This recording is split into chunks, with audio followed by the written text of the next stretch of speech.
We are AI Collective, and today we're here to break down the barriers between AI and finance.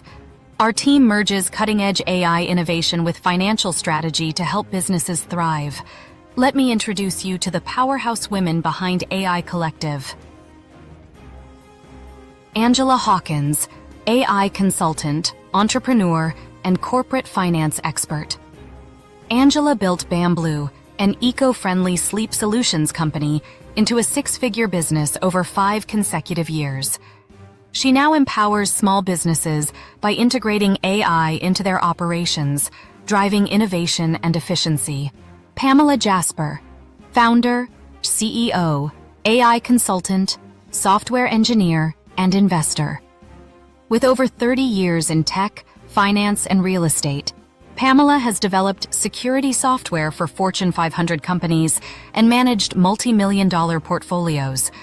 Her focus is on helping businesses adopt AI for greater productivity and financial resilience. Jessica Marie, business strategist, creative strategist, founder/CEO of APMJ Corporation, and AI consultant. Jessica has a background in FP&A and operations management, with extensive global training experience. From transforming financial systems at Bloomberg to increasing revenue in the parking industry, she leverages AI to optimize business operations and drive profitability. Patrice Malloy, fintech strategist, certified AI consultant, and fractional CFO. Patrice has helped businesses scale by 300% through AI-driven financial strategies. She specializes in tax planning and empowering women of color entrepreneurs to multiply wealth and streamline their operations. Tenita Abraham, financial advisor, investment educator, and project manager. With over 25 years in financial services, Tenita is an expert in retirement planning, stock analysis, and financial education. She has worked with Fortune 500 companies, helping clients navigate complex financial strategies and investments. So what is AI Collective? We're not just consultants. We're a team of trailblazers dedicated to merging AI and financial strategy to help businesses of all sizes grow sustainably. From operations to wealth generation, we're here to help you leverage AI for long-term success. To learn more, visit us at www.aifinancecollective.com. All right, I'm going to go ahead and get started. Let me share my screen. And I'm one of the 5 women in the AI Finance Collective. And I'll be speaking first today. Okay, can you all see my screen? Let me open up the chat. Okay, great. All right.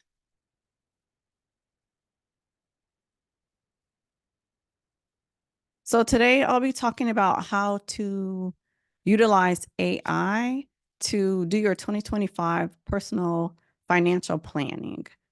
And most of it will be demos, but I'll go through a couple of slides first. Well, first I want to start with some trivia on personal finance, just to see how familiar you are with personal finance. So the first question, and please put your answer in the chat. How much do you think the average American spends annually on non-essential items? These are things that they don't need, they're not required. It's just something that they want to purchase. How much per year do you think the average adult spends on non-essentials? Okay, let me look at the chat. I see 5,000. I see 10,000. Okay, one of you is really, really close. So the answer is over $18,000 a year. I mean, that sounds like a lot of money. And you probably wonder how in the world someone can spend $18,000 a year on something that they don't need when money is so scarce. But if you think about it, I calculated it's only, I think, $350 a week. So how often have you gone out and overspent by $100, $200, $300 in a week on things that you really didn't need? So it's really easy to do. So the next question is this a fact or is it a myth? Saving just $5 a day can turn into $1,800 in a year. Do you think that's valid, or is this a myth?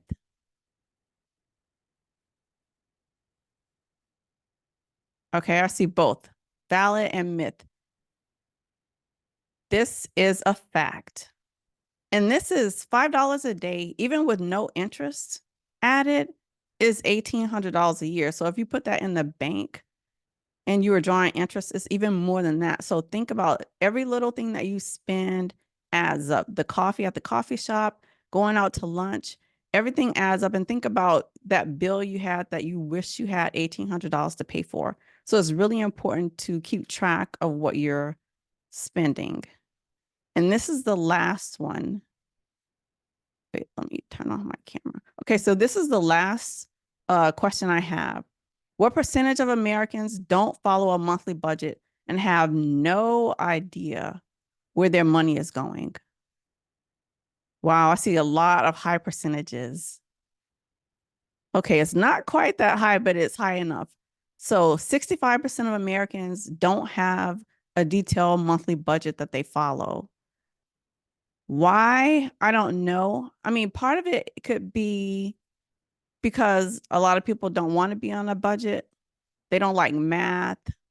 Um, there are a lot of reasons people don't follow a budget.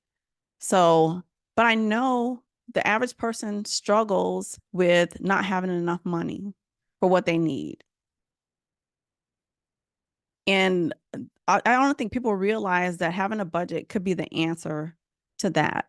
Some people feel like a budget will restrict them, and their attitude is, I work for this money. I'm going to spend it anywhere I want. Nobody can tell me how to spend my money. And that's part of it. But a budget doesn't restrict you. A budget actually helps you. So I'm going to tell you a little story of, when I was younger. I've had a budget since I started working in my first job. And, my friends that I worked with, they would want to go out to lunch every day. They would want to go out to dinner multiple times per week. They wanted to go to the movies multiple times a week, concerts, anything that was happening, they wanted to go. And they would ask me to go. Sometimes I would, but most of the time my answer was, I can't afford it. And their response to me is, we work at the same place. I know how much money you make. You can afford to go to the movies. But in my mind, I was on a budget. According to my budget, I could not afford to go out and buy lunch every day and go out to dinner regularly and go to every movie that came out, because I figured out how much I needed to spend and how much I could save. And my savings happened first. So I pulled that out, saved it, and whatever was left is what I had to spend. So my budget allowed me, out of all my friends, I was the first to be able to purchase a home in my early 20s. And this was before first time buyer programs. This was before interest rates came down to where they are now. Interest rates were extremely high. But being on a budget allows me to do the things that are really important to me. So I can forego some of the lesser important things. So I just want to encourage those of you who don't want to be on a budget or are afraid to be on a budget to actually try it and see how it can help you. So now I'll talk about how AI can be used for personal finance. AI can help you. It will actually create your budget for you. It will help to monitor your spending, help you save, and then help you break down what it takes to achieve those long-term goals you have in mind. So I'm going to talk about two AI tools that I love to use for personal finance. The first is ChatGPT, which most of you are probably familiar with, and then Gamma, which you may not be as familiar with, but it's great for budget analysis. So for ChatGPT, as I mentioned, it can create your budget for you from scratch, or if you already have a budget, it will help you improve the budget or give you some recommendations for how to save more, how to alter some of your spending in certain categories. So I will demonstrate how I use ChatGPT for a very basic budget. So here is the prompt. So I'm asking ChatGPT to help me create a budget for a family of 3 with an annual gross income of $60,000. So when you put your prompt in, be specific, give it a little bit of information about your family so it can create a budget that's useful to you. And I'm asking it to put it in a format that's easy to read and also include some suggestions for improving spending and saving.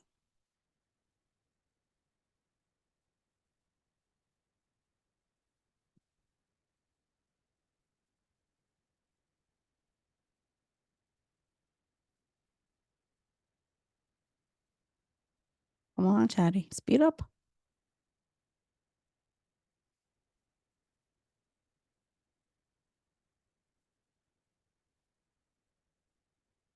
Okay, so here comes the budget. So it took my gross income and removed the taxes and told me that I have $4,200 a month to spend. And what it did is it broke it down into all the major categories of with ranges. For example, housing is $1,200 to $1,500. And it's given some suggestions for keeping your spending in check and also savings, and it allocated a certain amount for savings. So what you could do at this point is you could go back and say, if your rent or mortgage is higher than what's listed here, you can go in and alter that, and ChatGPT will give you an updated budget. So now let's move to a more customized budget. So the problem with the simple one I showed you is that it doesn't account for where you live. If you live in Jackson, Mississippi versus Los Angeles, California, the same budget will not work for you. So I created a detailed prompt that will factor in your income, the city you live in, how much debt you have to pay, and your family size. So let's go through this demo. So this is a very long prompt that I have in here. It's asking to produce it in an Excel format. And I gave it information on exactly what I want included in the budget. So the first thing it's asking is, what's my monthly income after taxes?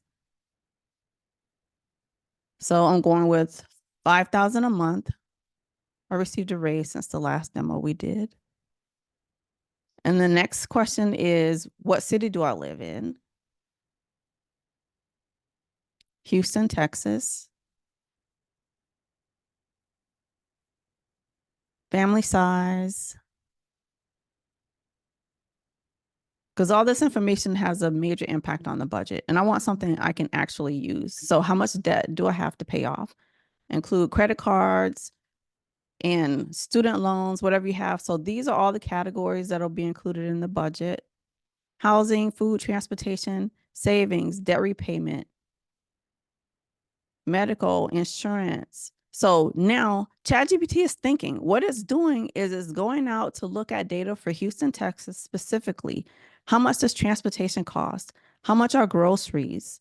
How much is housing? How much is rent? How much are utilities? So that's what's taking so long. It's actually thinking so it can give me a budget that will actually work for me and my family with where I live. So now we have specific information, not ranges anymore. So this says housing $1,500 for a family that size with my income. This is how much I'll spend on groceries, miscellaneous. So this is something that you can easily do. I mean, I can share this prompt also if anyone is interested. So now it's telling me I have $250 left over a month after covering all of my expenses. So it's asking what adjustments I want to make. But I realized, I like to live large. $1,500 a month isn't enough for my rent. So I'm going to increase my housing costs to $1,800 a month. And now that I did that, ChatGPT will go back and recalculate everything now based on that. It's thinking, but it won't take as long to think this time. So now it says I'm overspending by $50. And it's actually offering suggestions to fix that $50 gap. Do I want to reduce my transportation? Do I want to reduce my savings? And I'm okay. I'll work on it on my own. So I'll just ask it to leave it alone and give me an Excel spreadsheet that I can download and I can play with it offline. And it actually doesn't take long to do this. So it's going to create the Excel spreadsheet. And once I download it, I can play around with it. I can change the numbers, however I want.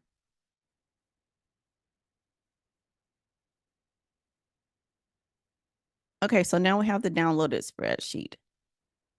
All right, next example is, so now, I don't know about you, but I love to travel. And I can't always afford to go all the places I want to go. So I have to plan ahead. So in this scenario, I'm going to ask ChatGPT to help me plan for and budget a vacation for my family. And in this prompt, we need to tell it how much time we have to save, where we want to go. So the prompt is, I would love to take my family on an amazing vacation to Disney World or Jamaica. Please help me budget for the vacation based on our gross annual income of $60,000. And of course, you can substitute any place that you're thinking of, your family size, and your income. And also tell it how long you have to save for it.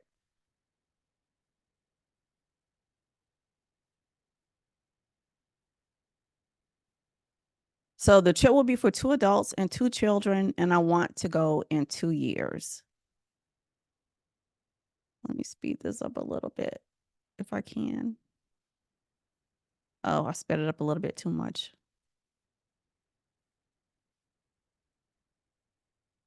Let's see if I can scroll back. Okay.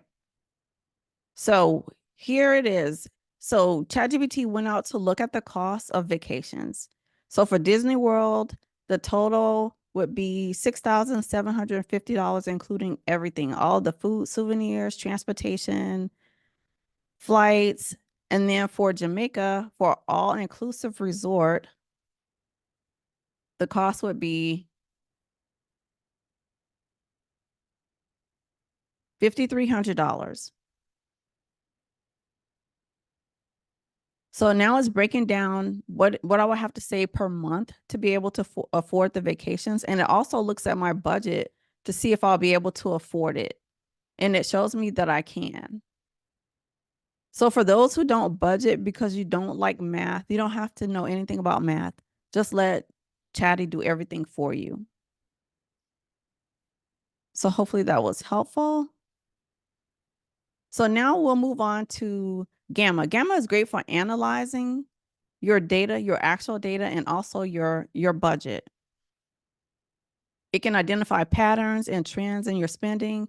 It can tell you if you're overspending in certain categories, and it will also offer suggestions for improvement. So in this example, what I did was I took the monthly budget that ChatGPT gave me in the categories and my actual spending for 1 month. Now, of course, this is a small amount of data. You can just look at this and see for yourself where you're overspending in categories. But most budgets are not this tiny. They're a lot more detailed. You have a lot more data to look at. So you can use the same process with significantly more data than what I'm showing here. So let's go through. So what I did was I took this spreadsheet data and just copied it, and I'm pasting it into Gamma. And it'll figure out what the columns are. So let's generate a presentation or report out of this.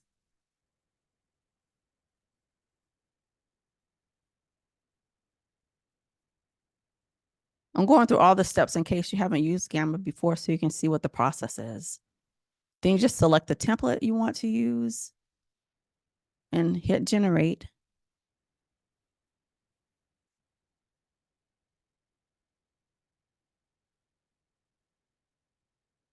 So it's analyzing your actual spending against your budget or against my budget. And it's telling me that I'm right on track for transportation, housing, but I eat out too much. This is basically what it's telling me. And it's also showing me that I'm not saving as much as I'm supposed to because I spent too much eating out. So, of course, this is a simplified version, but you can use this with much more detailed data and it will help you figure out how to make adjustments to meet your savings goals and your vacation savings goals. Okay, here's another example that I love. So this one, I don't know about you, but I use my credit card a lot for almost everything. I don't use it for housing, of course, but for almost everything else, I use my credit card. And sometimes we lose sight of what we're actually using our credit card for. So what you can do is, I will tell you what I did. I went to my credit card website and I took spending for the previous month, let's say for September, and I exported it in a CSV file. I just copy everything out of that file and I'm going to paste it into Gamma. And Gamma will tell me exactly what I spent and if I'm overspending in categories. So just go to Gamma and select paste in text and then just paste in everything out of the spreadsheet. Columns don't matter. It'll figure all that out. And follow the same process as last time. Pick a template, click generate, and then it will start to analyze the data.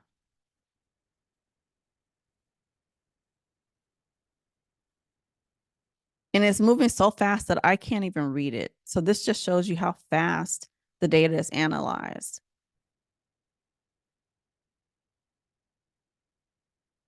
So one thing I noticed from here is it told me that I go to the grocery store too often. I can reduce eating out and I'm spending money on subscriptions that I may not have even realized I was spending money for subscriptions. So it's breaking everything down into categories. And the thing that stood out to me was the subscriptions. A lot of us are paying for Netflix, Amazon Prime, all these other things, Disney, and you may not even realize it until you sit down and look at it. And once I put it in here, it says, okay, you're spending all this money on these subscriptions. You may need to take another look at that. So this is something that's very, very helpful.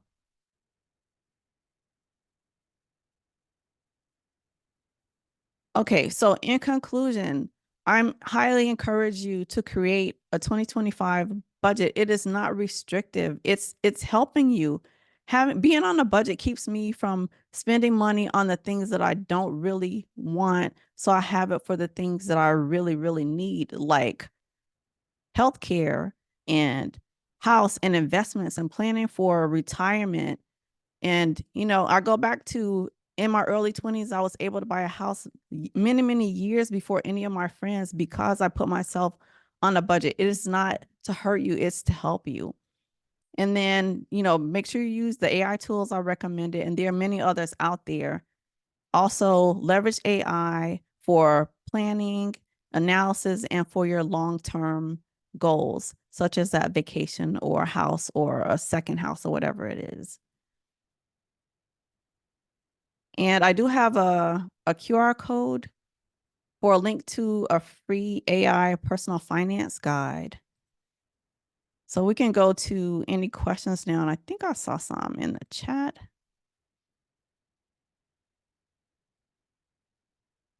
Do I have to have my credit card spending categories identified? No, I didn't. I didn't identify. I think Gamma was able to recognize some of the businesses I listed, so it automatically put it in the category. But what you could do is, for example, the grocery store I use here is called HEB. It's not a national grocery store, but and Gamma may not have recognized it. So I just went in, did a global change of HEB to HEB groceries, so it would know what it was. And then for Sam's Club is also in there. That could be anything. It didn't have to be groceries, but mostly I use it for groceries. So I changed it to Sam's Club groceries. So we'll put it in that grocery category. So you can do things like that. Just take your spreadsheet and do a global change in there. Let's see. Any other questions? Yes, I will share the prompt. Once you download the freebie, I'll have your email address and I can send it out to everyone who was here. Are there any other questions I missed? I'm trying to scroll through the chat. Well, if there are any other questions, feel free to put them in the chat and I'll reply in the chat.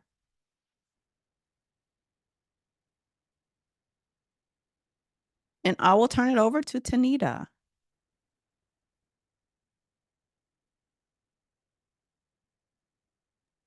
All right. Thank you, Pamela. Let me see here.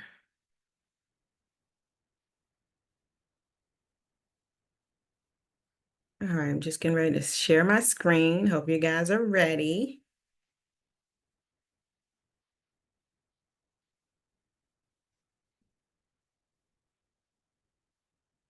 All right, can you guys see my screen? Yes. I'm gonna put something in the chat. Cool. Okay, let me hide all this real quick.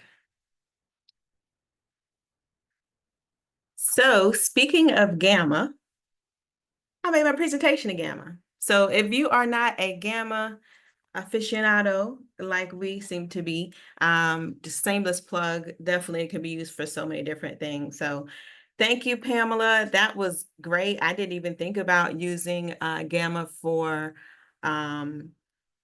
using Gamma at all, really, for budgeting plans and things like that. So that was a great tip and tool that you shared just now. So I hope you guys definitely follow up with her on that. Hi, Tenita. Before you start, can you put your screen in presenter mode, please? Oh, yes. Perfect. Here we go. Thank you. All right. So as she said, I am Tenita Abraham. I am also a member of the AI Finance Collective, and I am picking up part 2 of the 2025 personal finance session and focusing on investment planning.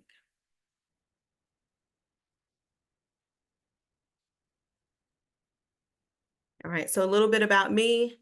I'm a licensed financial advisor. I've been in the industry for about 25 years. Also, a founder of a company called Building Legacies. It's a consulting firm where I focus on financial education, business finances, as well as now integrating AI into our services. Basically, what I love to do is educate and help people. I've taken a lot of my industry background and my love for learning different things, especially when it comes to technology, to make finances simpler and put it all together to create this new me with the AI Consultant Group. So of course, I am an industry girl, like everyone else. Just have to add a few disclaimers in here. The information provided today is for informational purposes only, and for educational purposes. There are some tools that I'm going to share that I created, as well as a platform that I'm going to show you that is not, I'm not affiliated with the platform, but I have a lot of people that I've recommended to use it in the past. It now integrates AI into the platform. So I wanted to bring that forward as something that's a good tool to use for those of you who are ready to get started.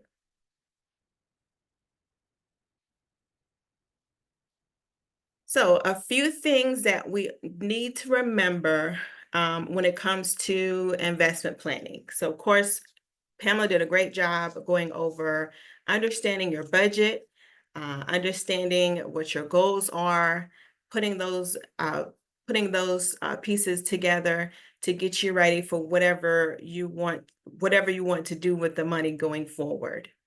And I'm hoping that a portion of those goals, we're setting something aside for investing. And I know most of you are going to have your own investment programs, your 401ks and things like that, but it's always good to have a little something else on the side too, especially when it comes to saving either short or long term, because with that, more than likely you have a better opportunity for it to grow if you're doing things the right way.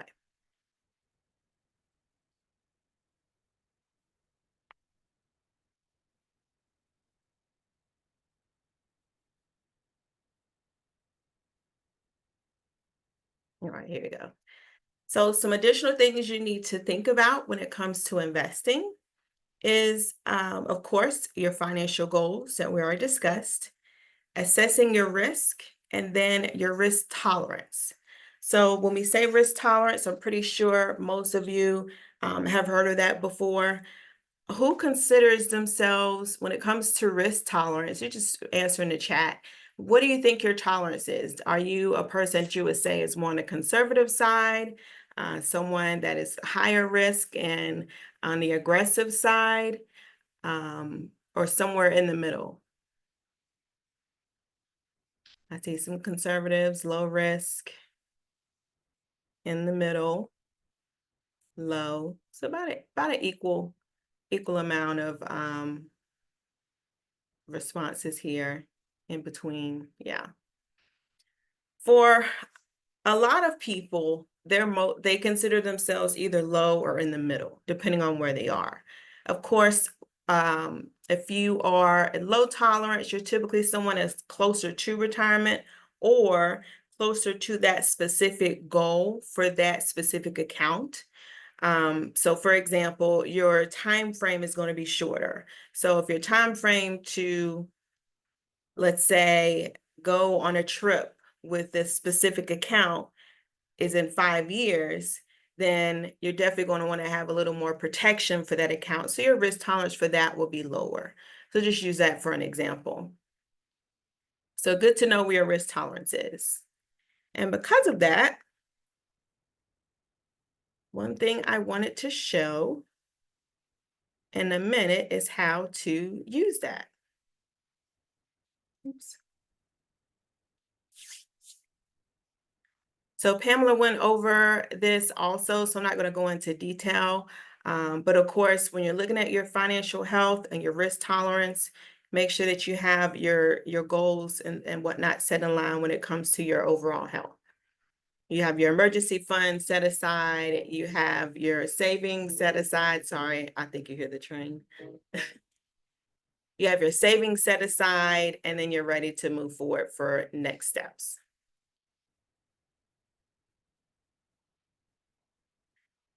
So now that your foundation is set, let's talk about the investment goals. So there is nothing wrong with having multiple accounts for multiple purposes. So like I mentioned before, some of you had low risk tolerance for certain specific goals. You may have been closer to retirement or something like that. It may have just been a comfort level for you. Some of you are more in the middle. So depending on what particular goal is for the account would help determine what the actual risk tolerance is. So that's why I wanted to bring that into play when it comes to choosing your investments for these type of accounts that I'm presenting today. Now, of course, when it comes to goals, everyone has heard of SMART goals, I'm sure. If you put a 1 in the chat, you've heard of SMART goals before. Yeah, it's very common. So SMART goals applies the same way when it comes to choosing investments. You want to just make sure that specific ones are based on, like I said, the time frame. They're relevant to your investments, will need to be relevant to that time frame and achievable, so you know exactly where to start to get where you need to be at the end.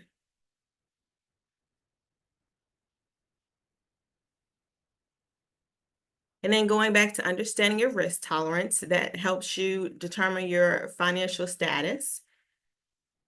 And so with that, since a lot of people don't necessarily know how to analyze their risk tolerance, I just created a quick GPT to help get you started with that. And I'll show that in just a second.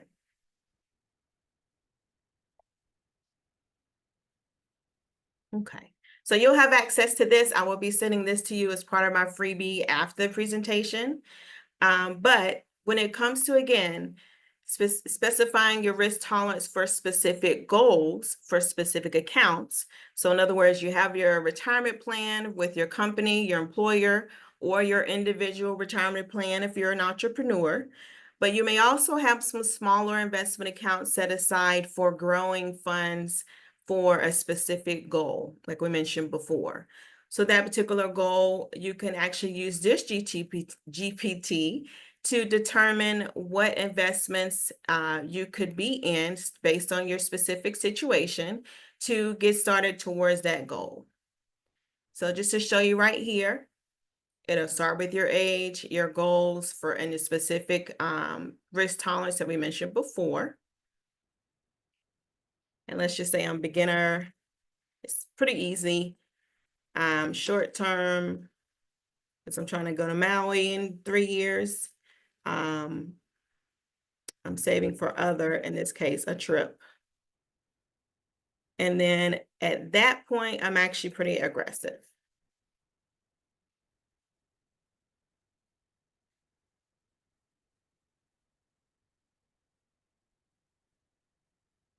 So you see here, it gives you 2 types of responses.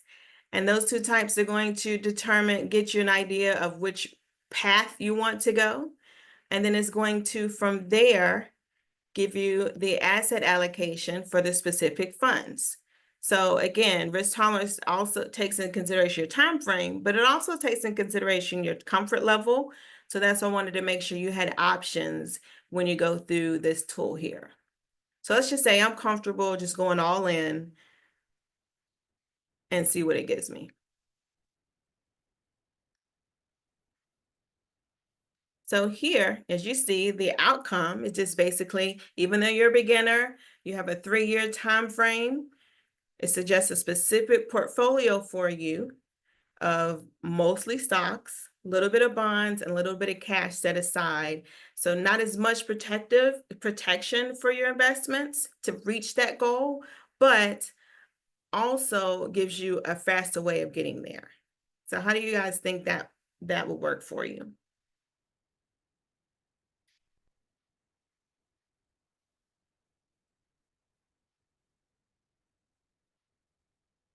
So the other part of this tool is, and I'll go over this in a minute in a little more detail, is I've also created it to get you to the point where it'll help you set up an account.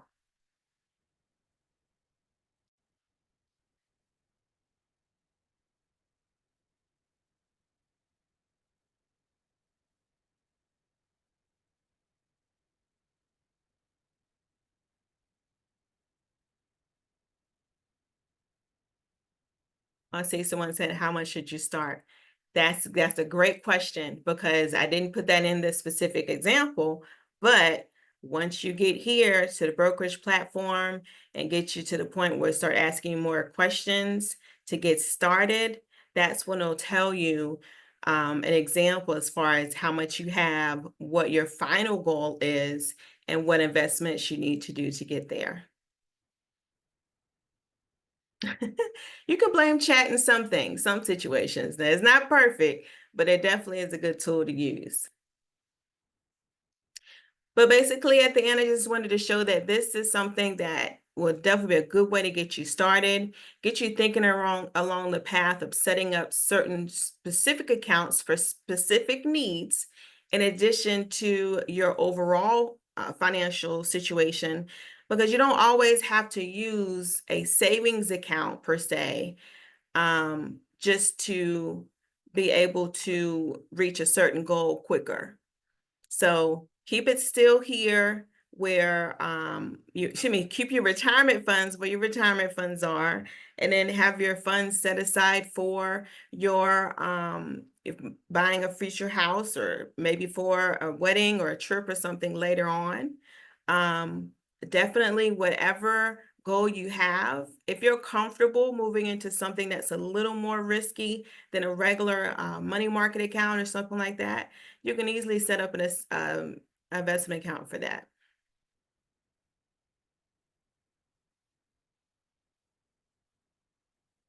All right, so let me go back here.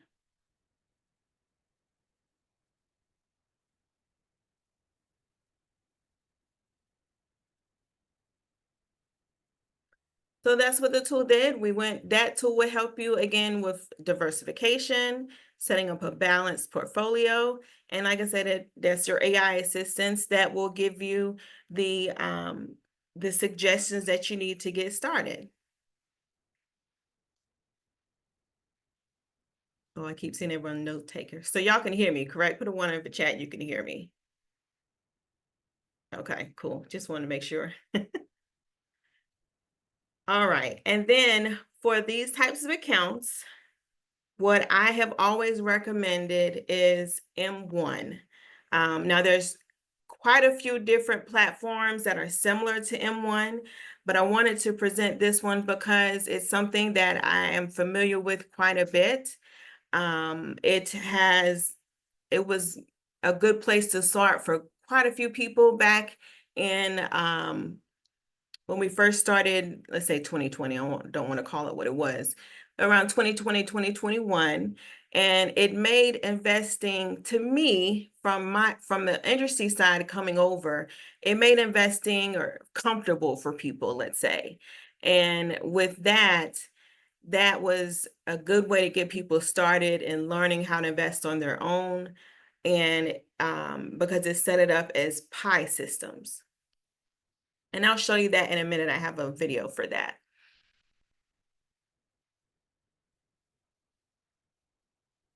So if you want to be hands-on with your investments and have everything automated, put a 1 in the chat for me.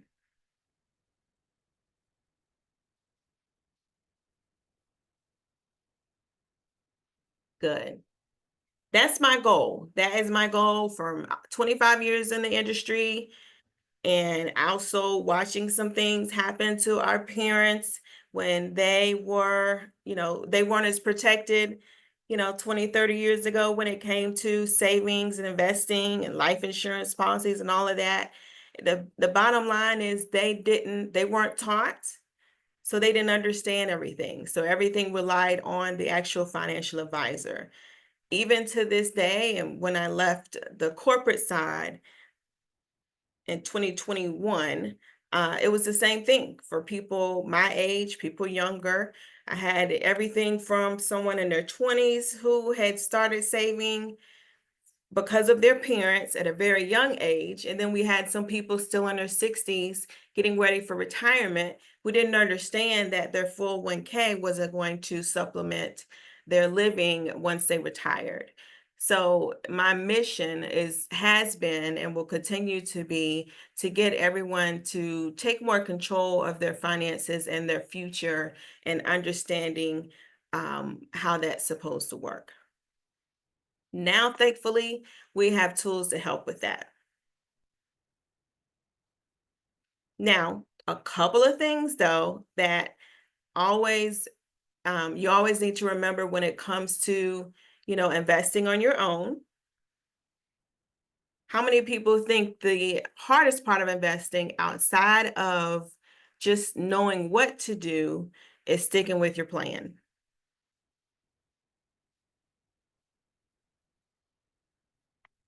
I see a couple of me's coming in.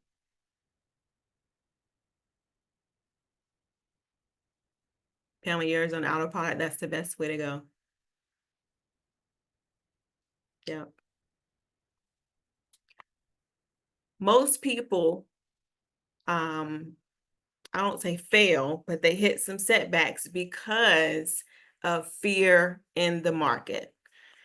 So the good thing about using some of these platforms, especially when it comes to AI and the automated systems, is that it takes all of that out of it. You know that you have management in a sense that you can trust because it's giving you the education and it's taking care of it for you, regardless of let's say a commission or anything like that. So when it comes to avoiding pitfalls, using these types of tools would definitely help you succeed and make you more help you feel more comfortable when it comes to issues in the stock market along the way. So remember the do's and don'ts of investing. The number one is diversify, which means you need to spread your investments out based on whatever your goals are. Two, automate it. Set it, forget it, don't worry about it. That's the best way to reach your goals, just like with your 401k plans at work. And then three, don't panic sell.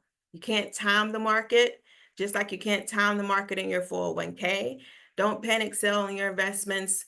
Stick to the goal, stick to your goal, and make some adjustments along the way, but not necessarily just go ahead and move to zero and start over, because that will always hurt you every single time. This little outside tidbit. And then in conclusion, basically kind of went over this already. Some time in the market, start small on your journey and watch it grow. As you see here, the coins pile up, whether it's Bitcoin, whether it's or any other cryptocurrency, whether it is your dollars, any other thing that has value that can grow. So definitely start slow and get started with the tools that I'm showing here, which I think I left out a slide. I'm sorry. I showed here to help you in your journey. Yep, I did leave out the presentation of M1. So let me go just real quick to what M1 looks like.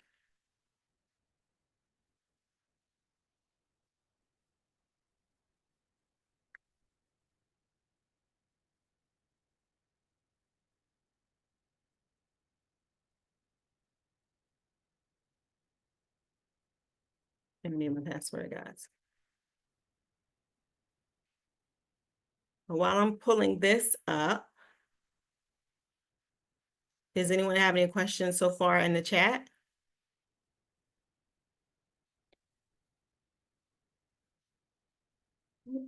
No one's listening.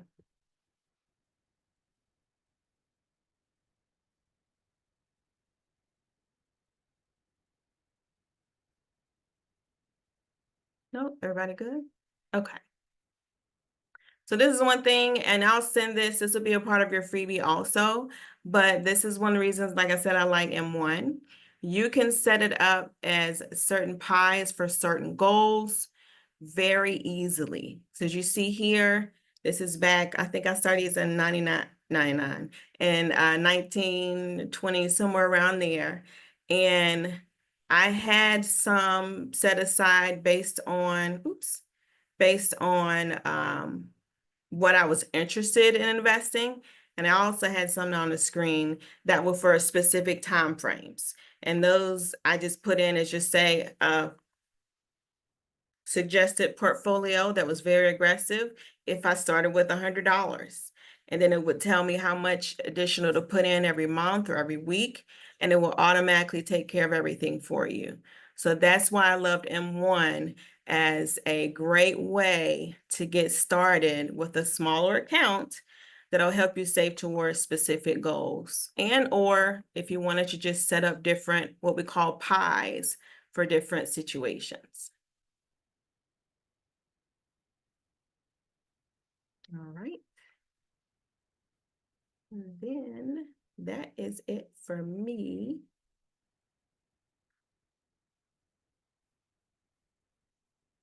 Yes, M1 can select the investments as well as if you use the ChatGPT tool that I've presented, that will give you recommended investments also. So you can set it up to where you select investments. So say, for example, I just want to have some Google and some Apple and some Tesla. Then you can set up just a specific pie just for that. And then your other pie could be suggested investments for a specific goal.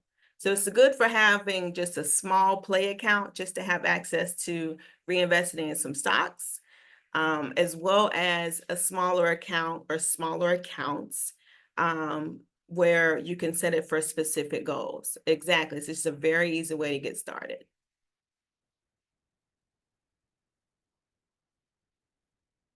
All right. Did I miss any questions throughout the presentation? Does anyone else have any questions? Put it in the chat. We have 2 minutes to go. Put it in the chat.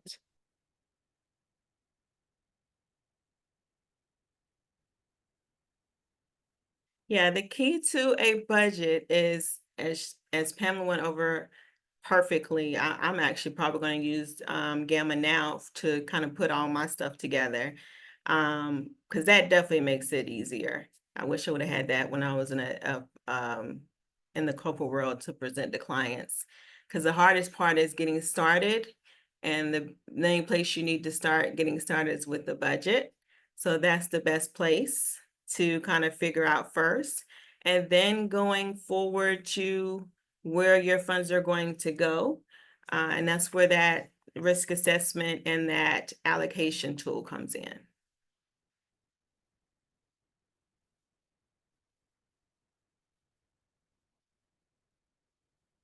All right, Pam, do you have anything else to add? No, I don't have anything else to add. I will be sending out that long prompt that I use for the customized budget to everyone who requested it. And this is my information. You can follow me on those platforms, as well as the QR code. And she did put the link in the chat, so you can follow up. I do have a book. I meant to say that earlier. I do have a book coming out hopefully next month. So you'll be on the list to get tabs to that book early as well.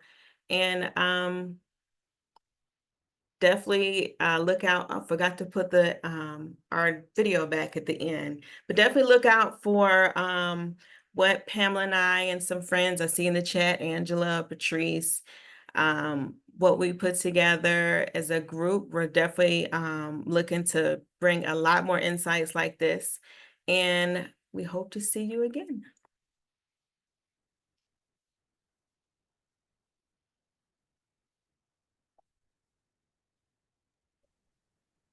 Tenita, I can run back your video if you'd like to Yes, close. please. Yeah, I think quite a few people missed it. All right, I'll be replaying your video. Thank you so much. You did a great job. I was even blown away because I'm a budget writer and I don't always remember everything. So it was a great help to me as well as everyone else in the chat. And thank you so, so much. Awesome. Thank you. Thank you. We're definitely grateful for the opportunity.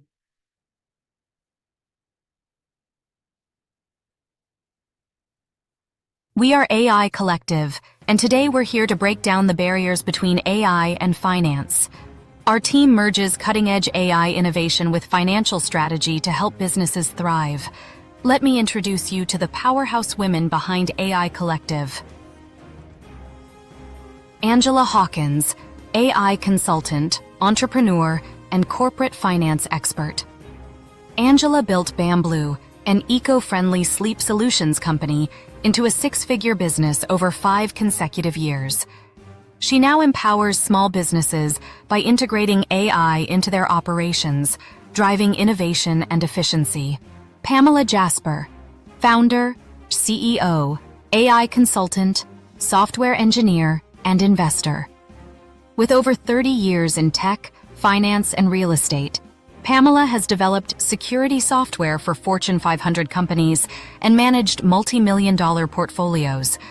Her focus is on helping businesses adopt AI for greater productivity and financial resilience. Jessica Marie, business strategist, creative strategist, founder/CEO of APMJ Corporation, and AI consultant. Jessica has a background in FP&A and operations management with extensive global training experience. From transforming financial systems at Bloomberg to increasing revenue in the parking industry, she leverages AI to optimize business operations and drive profitability. Patrice Malloy, fintech strategist, certified AI consultant, and fractional CFO. Patrice has helped businesses scale by 300% through AI-driven financial strategies. She specializes in tax planning and empowering women of color entrepreneurs to multiply wealth and streamline their operations. Tenita Abraham, financial advisor, investment educator, and project manager. With over 25 years in financial services, Tenita is an expert in retirement planning, stock analysis, and financial education. She has worked with Fortune 500 companies, helping clients navigate complex financial strategies and investments. So what is AI Collective? We're not just consultants. We're a team of trailblazers dedicated to merging AI and financial strategy to help businesses of all sizes grow sustainably. From operations to wealth generation, we're here to help you leverage AI for long-term success. To learn more, visit us at www.aifinancecollective.com.